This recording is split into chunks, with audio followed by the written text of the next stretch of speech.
जितनी भी बार जयकार लगे उतनी बार हक उठाओ, क्योंकि एक समय ऐसा आता है कि हमारे ये जो अंग जुड़ने लगते हैं, फिर हम हाथ ही इतने उठेंगे, फिर इसमें भी कष्ट होने लगेगा। और ऐसे करके जैसे सीधा बैठ के ताली बजाओगे तो लाएंगे, है ना। सर्वोत्तम महामंत्र है, इसका गायन भगवान को बहुत पसंद है। कैसे पसंद है? उन्होंने नारद जी से कहा है, नाहम वसामि वैकुंठे योगी नाम हृदय रचे मद भक्ता यंत्र गायत्री तत्र तिष्ठामि नारद। मैं वहां बैठता हूं, विराजित हूं, ये उनका ठिया है। जैसे लाला लोग होते हैं ना, अपनी गद्दी पे बैठते हैं, उनका ठिया होता है, ऐसे भगवान का ये ठिया है, बैठते हैं जहां उनके भक्त गाते हैं उनके नाम की, उनके रूप की, उनकी लीला की, उनके धाम की विशेषताओं का, भोग का वर्णन करते हैं, गाते हैं, वह भगवान विराजमान रहते हैं स्वयं। ऐसा नहीं कि अपनी किसी छाया को भेजते हैं, किसी अच्छे को भेजते हैं, ना, स्वयं विराजते हैं। और इसकी अनुभूति इस बात से आप लगा लीजिए कि आप महामंत्र जप रहे हैं। आप महामंत्र नहीं भी जप रहे हैं तो आप सुन रहे हैं। अच्छा, अब आप सुन भी नहीं रहे, महामंत्र जप भी नहीं रहे, तो आप उसमें बैठे हुए हैं, ना तो आप गा रहे हैं ना आप सुन रहे हैं, ध्यान आपका कहीं हो रहा है, तो भी आपको उसका फल मिलेगा। ये संकीर्तन की महिमा है। क्योंकि कई बार ऐसा होता है कि हमारा ध्यान कहीं और चला जाता है, सुनते सुनते सुनते सुनते, मगर ये जो ढोलक बज रही है, बाजा बज रहा है, ये तालियां बज रही है, उससे फिर ध्यान लौट के आ जाता है। ये संकीर्तन की महिमा है। गुरुदेव को 1947 के बाद एक अनुभव आया, बोले कीर्तन क्यों बंद कर दिए महाराज, कीर्तनों से भक्तों का उद्धार होता है। तो बोले हम उस आज्ञा के कारण ये कीर्तन को जारी किए हुए हैं, और जो इसमें लगे हुए हैं वो आगे चल के भगवान के दर्शन अवश्य करेंगे, और जुड़े रहना पड़ेगा। ऐसा ना हो कि एक बार आए और दूसरी बार गायब हो गए। आते रहोगे तो भगवान की लौ बढ़ती रहेगी, लगन बढ़ती रहेगी। तो जो लोग भी रविवार के कीर्तन में रेगुलर आ रहे हैं, और उनमें भी जो पहले आ रहे हैं, वो तो ऐसे है कि बिल्कुल ही भगवान के अग्रिम दल दरबारी है, जो कि जो शुरुआत में आके जयकर की जगतपति बन लेते हैं, उस समय में पूरा अपना आधार तैयार कर लेते हैं। संकीर्तन से जो संकीर्तन की जो महिमा है वो प्रकट हो जाती है। तो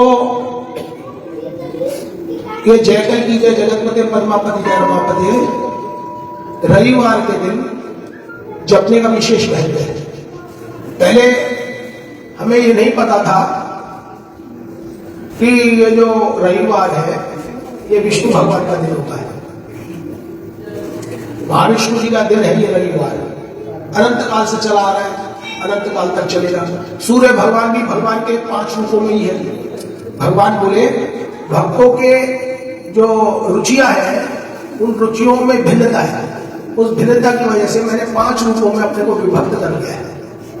अब किसी भी द्वारे आप मेरे पास आ सकते हैं। इसमें सूर्य भगवान भी है, ये सूर्यवार कहलाता है। तो भगवान ने अनुभव देके कहा ये भक्त को कि जिस तेजी से पाप बढ़ रहा है, जिस तेजी से गौ हत्या हो रही है, जिस तेजी से हम अपने संस्कारों को भूल रहे हैं, उसकी एक हानि है।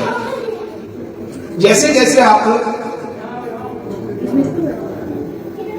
धर्म के प्रति उदासीन होते हैं, जो धर्म है हमारा, जो सनातन धर्म के 30 लक्षण हमारे गुरुदेव ने गुरुवर श्री लक्ष्मी नारायण जी महाराज ने श्रीकल की दिग्विजय नाटक में लिखे, उसके प्रति उदासीनता से जो हमें हानि हो रही है, और जो हमारे 5 शत्रु हैं, काम, क्रोध, मद, लोभ, और एक साथ में जुड़ गया है ईर्ष्या, ये जो विकार है उनके, और जो बाहर शत्रु है उनमें हमारे गुरुदेव ने लिखा रेडियो शिक्षा सलीमा।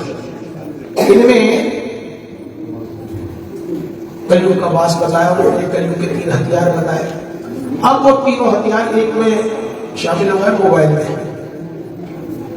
तो उस वजह से जो हानि हो रही है, उस हानि को बढ़ता हुआ देख के उसकी क्षतिपूर्ति के लिए भगवान ने कहा रविवार के दिन एक मंत्र आप बोलेंगे तो 1000 गुना बनेगा, 1000 गुना होगा।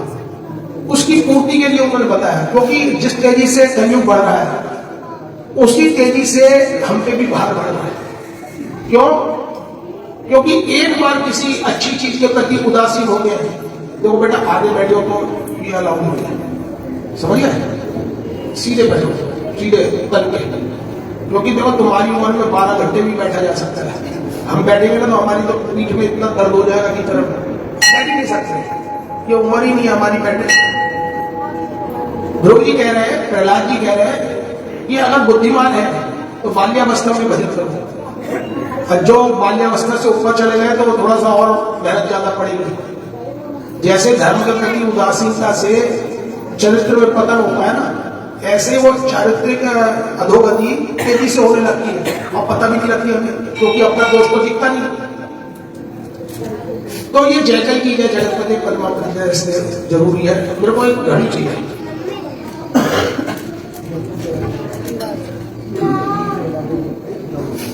तो एक भजन सुनाते हैं, सब कल्की मंडल वाले सुनाते हैं, तो हम सब मिलकर सुनाते हैं, और जो लोग पहली बार आए वो बड़े ध्यान से सुने। इसमें भगवान के नाम की महिमा है।